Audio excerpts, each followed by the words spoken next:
The main sort of concerns we have in relation to students is around sexual assault. I think that there are dangers out there, but there's dangers for everyone. I think that it is an element of personal responsibility. I think it's an element of social aspect as well. And I hate to hear about this sort of thing. Unfortunately, I do in this job. I mean, there's some great sides of my job, but there's other bits that sometimes I wish I didn't know, some of the information I've learned. But you know, that's the nature of it is. My next reaction is, what are the police going to do about it and how they're going to catch them? Brighton and Hove, a small city situated on the southeast coast of England, East Sussex. With a population of just under 230,000 people, this vibrant community is one of the most renowned throughout the world.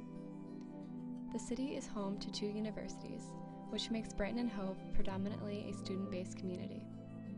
I have been living in Brighton since I moved here from home 4 months ago. I was born and raised in a small town called Orange in Massachusetts, United States of America. With only a small population of 7,000 people, the change in atmosphere was overwhelming to say the least. I decided to study abroad at Sussex University to seek independence and new experiences. During these past months, I have grown to adore the city and the new community that I now belong to. I've learned a lot about the culture in Brighton and a lot about the people that live here.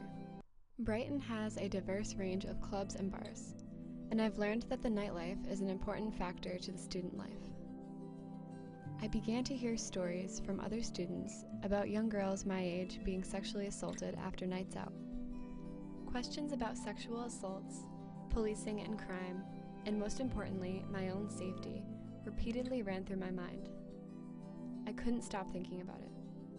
So I decided to take action and try to make a difference.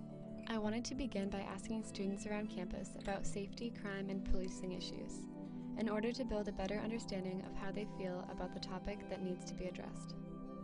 Feeling safe probably depends on personal experiences. At night, I've heard so many things happen to lots of people. What have you heard specifically? I've heard of rapes in Camptown, rapes on King's Road. It depends what time you go out. If I go for dinner, it's not as bad, but when you come back from clubbing, sometimes I come back alone, so yeah, it can be scary at times.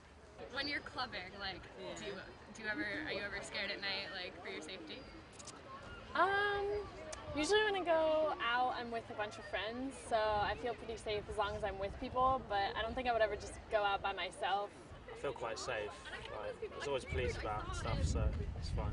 I heard this one story that there was like this guy on like Elm Grove, and there was like people, like obviously when people come back from nights out like 2, 3 in the morning, and he was like trying to mug them and stuff, and apparently he like had a claw hammer. I like to think that as a guy I can defend myself, so in that respect I feel safe, but I always try to look out for others. I went online to find out more about the subject and found a case about a man from Brighton named Stephen Edwards. Edwards was convicted on December 23, 2013 for 20 years at Hove Crown Court for a series of rapes and assaults that dated back to 2009. I researched harder and discovered Katie Bourne, the newly elected Police and Crime Commissioner of Sussex County. I wondered maybe, just maybe, would she meet with me? Would she address these issues with me and give me direction when finding my conclusion?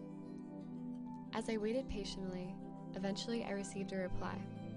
I was informed by Terry Pryor, who is a member of Katie's team, that the PCC was unavailable, but a representative from the Youth Commission was free to speak with me in the meantime. My name is Lena Miteko. I'm part of the Youth Commission, and it was launched by the Police and Crime Commissioner. I'm in a group, and we talk about different issues. My specific issue is sexual health, and we try to investigate that and how to overcome this problem. The way it makes me feel is very curious first, because even though it's a very sensitive topic, I'd like to find out more about it. I just feel like it's very, not many people like speaking about it, and I wanted to make sure that, the environment for people is just so much safer, because I just feel like in Brighton specifically there have been cases where young women or young men have been assaulted sexually, and I feel like this shouldn't be the case for young students, because it's a very studenty area, or any students at college or whatever I think it's important for them to come out, be able to come out in the night in a safe place and enjoy themselves. Because I've recently been hearing just, several cases on nights out with young girls being sexually assaulted, and I think it's just I don't know whether the media makes it out to be as big as it is, but that still scares me, whether it's as big as the media makes it out to be. I do have a personal story. It's not my story, but it's one of my friend's stories. She happened to give a guy her number, and then she's been harassed really badly by him afterwards. And we came here because she felt not safe, because he was telling her all these things, and I don't think we were taken serious enough. They did help eventually, but just the way the first reaction was just seemed quite like, well, why are you here? This is not serious enough. We deal with so much more serious things. After speaking with Lena, I began to understand how Youth Commission works and what it means to her as an individual. I continued to email Terry in order to organize a meeting with Katie. Eventually, Terry Pryor had called me and invited me to St. John's Police Station in Brighton to speak with her and Katie Bourne. This was the break I was waiting for. My name's Terry Pryor, and I'm the Public Engagement and Communications Officer for the Office of the Sussex Police and Crime Commissioner. Part of the role of the Police and Crime Commissioner is to give people in Sussex a voice on policing and crime. I've recently been involved with the Youth Commission, so part of my role leads on youth engagement, and I've been working quite closely with the Youth Commission, and I've found that to be an excellent project, giving young people a voice in policing. The Police and Crime Commissioner is an elected body, so Katie Bourne has been elected into post in November 2012. If you're under the age of 18, you don't get a choice in who the Police and Crime Commissioner is, because you don't get a choice to vote in this country. And I think that one of the key principles behind the Youth Commission is that young people not only get stereotyped in a certain way, but they are also more likely to become victims of crimes as well, and witnesses of crime. So I think that the Youth Commission is an excellent platform to give those young people a view on policing and crime, because they don't get through our democratic society.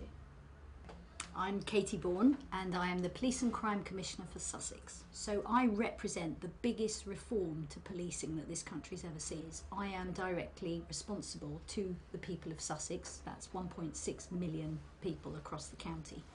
And my job is to listen to them and put what they want in policing, their priorities, and make sure they're delivered locally. I wanted to do this job because I wanted to make a difference. Engagement with the public has got to be number one. Youth Commission I'm really excited about, because this is a group of young people. I think it's 29 members at the last count, and they've been taken from across Sussex. And the reason I wanted a Youth Commission was because young people, whilst they always get the blame for a lot of the crime, they're more likely to be victims of crime as well than other adults. So for me, it's really important that they have, I know it's a cliche, but their voice is heard. I was really insistent that we take a young person from each of the communities across Sussex. So I wanted them to be really representative of young people out there. And I'm really excited because they're going to help me with policing, and they're going to help look at some of the issues that they face. Recently, I spoke to the public in Sussex and asked them would they be prepared to pay more in their council tax for policing, so that Sussex Police could actually invest in these areas, serious and sexual offence. And I did a big consultation across Sussex, and just short of 70% of those that responded said yes, they'd be prepared to pay more money. So for the first time in about 4 years, I've put people's taxes up.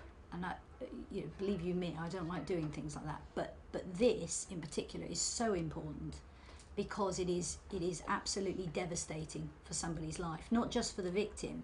I mean, I've met now victims of rape and serious and sexual assaults like that. But it's not just the victim, it's also the family members as well. It could be the person's mother. If it's a child, for goodness sakes, it's the whole family. It's dreadful. So Sussex Police are now going to have extra money, so they can really put more resources into this, and that for me is a real result. I know we're safe living in Sussex compared to other areas, because Sussex is a low crime area, so we are very lucky. However, if you're a victim of crime, that's not going to reassure you. I think what people need to know is that when an emergency happens, if they pick the phone up or they report a crime online, if they need the police, they will be there when they need them, and that the police will be able to deal with that crime and deal with it effectively, to the best of the police's ability, and really to get the right outcome for the victim. So I've just met Andrea, who's a local student, and she's studying media, and she wanted to kind of find out who you are, what you do. So well, I'm Nev Kemp, and I'm the divisional commander for Brighton and Hove, which means I'm responsible for policing for the city, or all of the operational policing here. So I've got about 600 officers and staff, and Brighton and Hove is the boundary of my responsibility, really. And I was born here and grew up here, so this is a great job for me to have. I mean, the main sort of concerns we have in relation to students are that it is around sexual assault, and particularly when girls get really drunk and end up on their own. You know, and we're not stupid enough to say don't drink, because you know, clearly people want to have fun.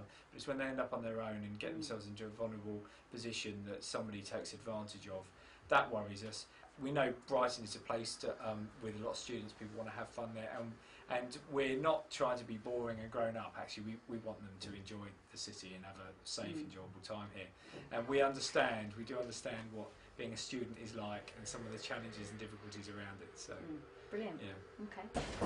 Andrew's from Massachusetts. So Yeah, I was going to ask. so it sounds really good, doesn't it? Because I've never been. Where Yeah. about Boston? Near Boston. Oh, Yeah, right. like an hour and a half away. I've not You've been. been? No, my wife's been to Boston. It's been lovely. Everyone's been. I love it. It's a very nice city. I love London now. Do you? This is my first.